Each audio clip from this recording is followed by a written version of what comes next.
The Todd Shapiro Show. Canada Laughs, SiriusXM 168. And now it's time for another amazing guest. Hey, Richie Roberts. Hey, Todd, how are you? Fantastic, man. I was really excited to have a conversation with you, sitting with a couple of funny comics today, and I actually want to be my boss as well. And then just my producer, who's not funny at all, but a nice guy. And say hi to Rob Bebenek and Ben Miner. Hey, guys, how are you? Good. How are you doing? I'm great. Happy to be here. Dude, so like right away, I just look at your Twitter handle and it's at Richie Wine. So I'm thinking to myself, man, that's confidence right there. You got to know if you put that on your Twitter handle, that's what you're known for. Wow, it's crazy. That's his last name, and that's what he went into business for. That's pretty good. No, I was early enough to Twitter that I managed to get a decent handle, which worked out well. Yeah, you're ahead of the curve. And so, like, that's the deal. We work with Fielding Estate Winery, and we love the entire team there, and they've been real good to us. And everyone knows that the wine can be found at LCBOs and select grocery stores and all this kind of stuff out of Beamsville. But, Richie, I still don't really know and we don't have a ton of time here, but I don't really know the true process, like how it works to have a vineyard, how it works to have a winery. I know that you grow some grapes and you step on them or something. How does it work? Yeah, well, it's a pretty long process, but to simplify it, I mean, the most of the work really goes into the vineyard. The vineyard is key to any wines that are made. We have a couple of our own vineyards that we farm, and then we also work with a bunch of local grape growers down in Niagara that do like an amazing job. So that's step one, right, is the grapes. When we bring them into the winery, there's a lot of work that has to be done. I mean, people think of clips of people stomping grapes and whatnot, and that still happens in some parts of the world. But for us, at a modern winery, we're using pneumatic presses and things like that the grapes arrive, and we're pressing them right away for white wine. So we get nice, clear white juice, and that's when the fermentation begins for whites. And I mean, the process of having acres and acres and acres of grapes and to manage this, like how tedious of a process is that? Is that, up at, a certain time of the day and someone monitoring it all night? Is that, weather watching? Like, I just find that I'd be way too lazy, I think, to be a winemaker is what I'm getting at. Yeah, well, to be a winemaker, I mean, the number one app on your phone for sure is the Weather Network. We're constantly watching the weather. Not only during the growing season, but in the winter as well, because it can get pretty cool down here. We're watching for frost, and during this season, we're watching for when it's going to be rain, when it's going to be nice weather at harvest, because those are the opportunities we take to pick grapes. You ever think, fuck it, I'm getting into the raisin business? Way easier. I think sometimes that might be easier for sure. Now, I mean, and is it, we hear so much about now the cannabis space and growing cannabis and stuff, and people are like, oh, you got to be really tend to the leaves and how it works and everything, and the buds and all that stuff. Could conceivably, like vineyards who know how to grow grapes, can you apply any of that technology to cannabis? To be honest, I'm not sure. I'm sure you probably could. I mean, I think you'd probably make a lot more money on cannabis than you would grapes. But I'm sure you could, but to be honest, I'm not sure. And is there are there parallels though? Is it like growing a tomato? Are there are there parallels to this stuff? Well, for a grapevine, it's an established plant, right? So the fruit that you're getting, you're not replanting it every year, right? You're taking the crop, and then the vine stays there till the following year. So what you're doing is even in the winter, you're pruning that vine back, making sure it's healthy, making sure the canopy is going to be all set for the following year. So I'm sure for cannabis there are some parallels, just like anything else, but I don't know for sure, to be honest. And then is there like a resting period then for you over the cold months here in Ontario, which is where you guys are located? Is that like do you mail it in? You go to Florida? How does it work? Ice wine. Absolutely, yeah. No, we definitely take a little downtime in the winter. Usually between like start of September gets really busy for us because that's when we start harvest. And we're still in harvest right now. We're still picking the last blocks of grapes that are coming in, the last of the reds, Cabernet Franc and Cabernet Sauvignon, which are two of the later ripening varieties that we do. So those are coming in right now. And then just because all the grapes are at the winery, not all the work's done. There's a lot that has to be done between that and then going to bottle, obviously. But we always manage to take a little bit of time in the winter to get away. What is that time frame between, when you have the grape till now it's in a bottle and it becomes a wine? Well, some wines we turn around pretty quick. Like the white wines that you want to drink, while they're young and fresh, like Pinot Grigio, even Riesling, things like that. You usually have those in bottle by, February or so. We start bottling and getting them on the shelf. Red wines usually take a little bit longer. You want to age them a little bit longer. So we're usually trying to push it as far as we can within reason. So you start to see some of the red wines from this fall out probably towards next spring and into next summer. And then some of the higher end reds that we do, stay in barrel for almost a couple of years and then in bottle for a year after that. You got UB40 playing in the background? Do I? Red wine. Of course, yeah. I was just thinking that's another reason why I could never be, a winemaker and run a vineyard is I have no patience. I was the guy, you get a new outfit at school and you're like, you got to wait 2 days before you wear the new outfit. No, I wore it. I wouldn't even worn it that evening. I want to know the guy who first figured it out. First figured out you had to make this beverage and then sit on it for 2 years before you could enjoy it. You ever see videos of animals drunk off of fermented fruit? Yeah, it's the best. It's the greatest thing ever. I gotta check that Drunk out. squirrels. Oh yeah, drunk elephants, drunk giraffes. That's funny. No, one of the perks for sure of working at a winery is getting a chance to try all the wines, obviously. And then we do a lot of trades with other wineries. It's not just us down in Niagara. Like Fielding's making great wines, obviously, and our long weekend wines are doing well. But there's a lot of people down in wine country down here in Niagara doing some amazing stuff. You just try them, eh? You just have a little taste.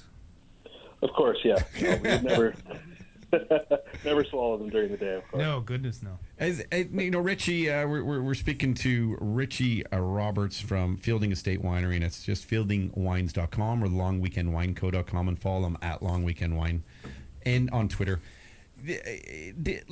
How do people really know the differences? You speak to some of these wine connoisseurs and they can tell you with their palate and what everything is on a wine and the growth in the region and this and that.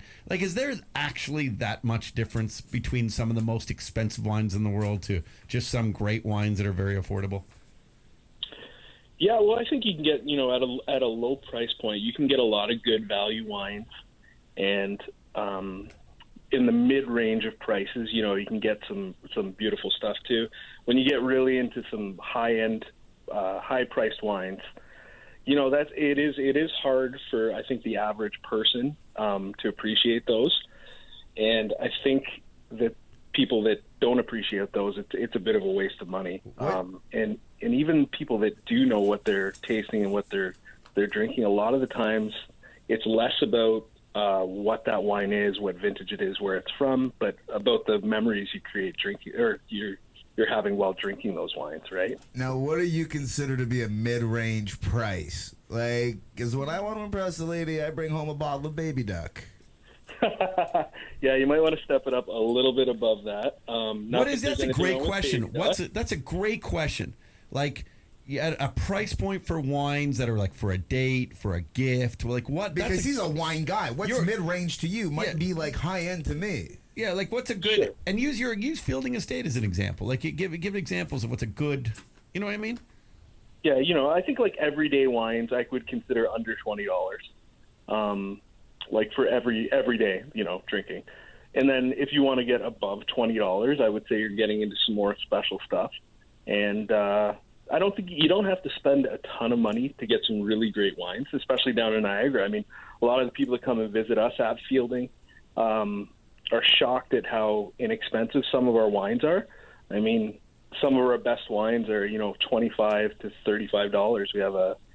We make a Cabernet Syrah blend that sells out really quickly every year at the winery, and it's winery only. It's not LCBO, and we usually sell it out within a couple months, and it's $25 or $29. I gotta ask Heidi for a case after this interview. You know what I'm saying? No, yeah, this sounds good. Sure. It sounds like it'd be I'm sure. an amazing Christmas wine. All right, and so, but I was just getting back to, I meet some of these guys. I'm being honest. You meet some of these guys, and they talk about wine. in a way that you need to have a $300 bottle of Berlauers. You know, they just, and I'm like, really, dude? Really? I guess what I'm getting at it, come on. Like, it can't be that important. Like, some people get a little too serious with this stuff, don't they? Yeah, absolutely. I mean, for sure there's some great bottles of wine out there that you do have to spend a little bit of money to get into. But there's so many good wines out there. And so many of them are easily accessible, whether it's through the LCBO, through an agency. Sometimes you have to buy a case, or directly from wineries. I mean, like, we sell wine online at fieldingwines.com, and we ship everywhere in Ontario for sure. And I know a lot of other wineries do as well. Robbie, any questions? No, I don't know. Like, I guess I agree. I think there's like I'm not a wine snob or aficionado, however you want to pronounce it, but I've had like $130 bottle of wine, and it tastes magnificent, but I don't know if it's that much better than, like, say, some of the $40 bottles. Like, do we perceptually do that to ourselves? Do we do that? I think if you don't know what you're drinking, sure. Yeah, you're like, oh, this is better because I paid more. I think people do that. I really believe people do that. There's people who are trained in it, and I don't think they're full of shit. Yeah, there's probably benefits. Like scotch, man. Like, if you don't drink scotch, you don't know. But you have like a couple shots of scotch, you're like, I get it. I get why people drink this. Yeah, so a good bottle of wine is probably the same thing. By the second sip, you're like, oh, okay, all right. I could equate it better with scotch. Like, if you gave me a row of scotch, I can tell you what's good and what's shit. Yeah, because it burns your throat when it's bad. Sometimes, yeah. But how about this, Richie? Richie Roberts is hanging out with us. What, a couple minutes left here, below? 3 minutes. Could you ever do, like, you think a blind taste test? You don't actually make the people blind or anything, but, like, you put a blindfold around them, and then you let it. I don't know. I'm stuck on this point. I'm just saying. I think I could fool people. But a sommelier could. What do you think?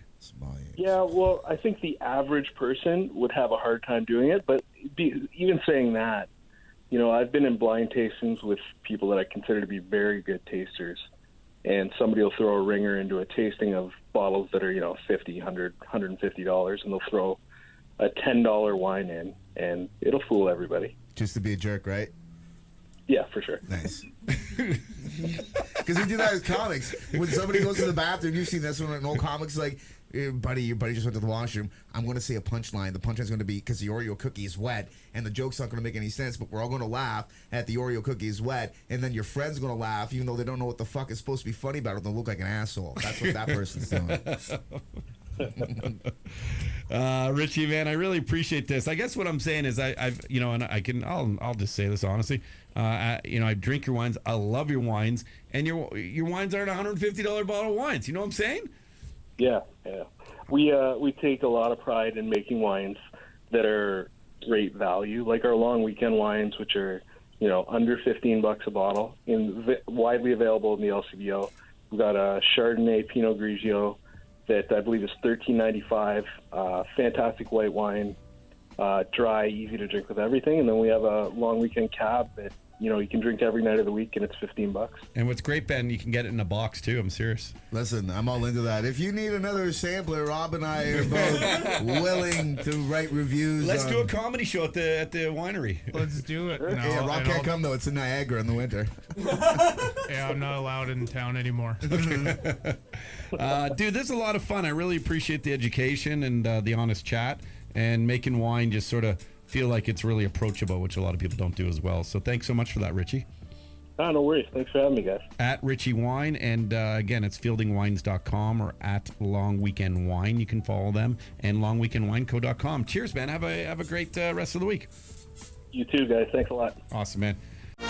The Todd Shapiro Show. You are the greatest hero in American history. SiriusXM Canada Laughs Channel 168.